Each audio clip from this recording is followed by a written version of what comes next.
ಆರ್ಥಿಕ ಸಮಸ್ಯೆ, ಮದುವೆಯಲ್ಲಿ ಅಡೆತಡೆ ಎದುರಿಸುತ್ತಿದ್ದರೆ ಗುರುವಾರ ಈ ರೀತಿ ಮಾಡಿ. ಹಿಂದೂ ಧರ್ಮದಲ್ಲಿ ವಿಷ್ಣುವನ್ನು ಪೂಜಿಸಲು ಗುರುವಾರ ಅತ್ಯಂತ ಮಂಗಳಕರ ದಿನವೆಂದು ಪರಿಗಣಿಸಲಾಗಿದೆ.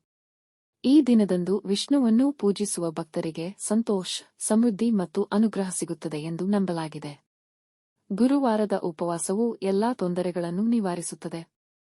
ಈ ವಿಡಿಯೋ ನೋಡುವ ಮೊದಲು ಓಂ ಶ್ರೀ ಲಕ್ಷ್ಮೀ ದೇವಿಯೇ ನಮಃ ಎಂದು ಒಂದು ಸಣ್ಣ ಕಾಮೆಂಟ್ ಮಾಡಿ.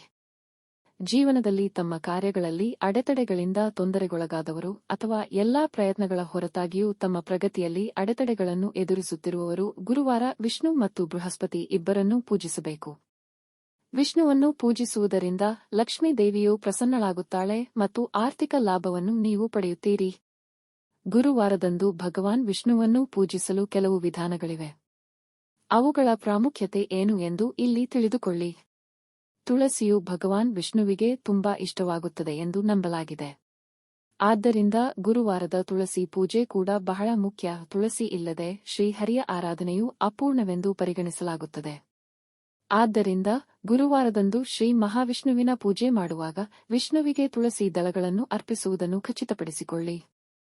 ಯಾವ ದೇವರನ್ನು ಪೂಜಿಸಿದರೂ ಮಂತ್ರಗಳಿಗೆ ಹೆಚ್ಚಿನ ಪ್ರಾಮುಖ್ಯತೆಯಿದೆ. ಇಂತಹ ಪರಿಸ್ಥಿತಿಯಲ್ಲಿ ವಿಷ್ಣುವಿನ ಕೃಪೆಗೆ ಪಾತ್ರರಾಗಲು ಗುರುವಾರದಂದು ತುಳಸಿಯನ್ನು ಜಪದೊಂದಿಗೆ ಜಪಿಸಿ.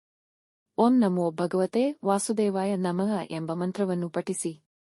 ಇದರಿಂದ ಭಗವಂತನು ಬೇಗನೆ ಪ್ರಸನ್ನನಾಗುತ್ತಾನೆ ಎಂದು ನಂಬಲಾಗಿದೆ.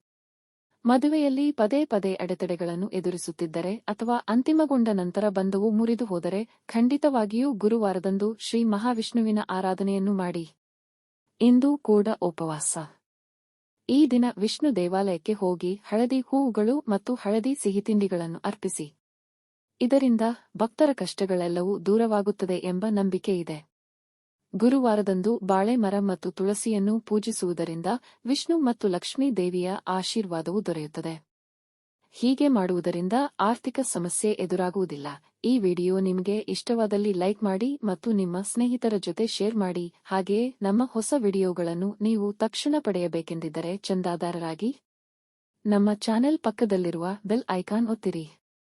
ಧನ್ಯವಾದಗಳು.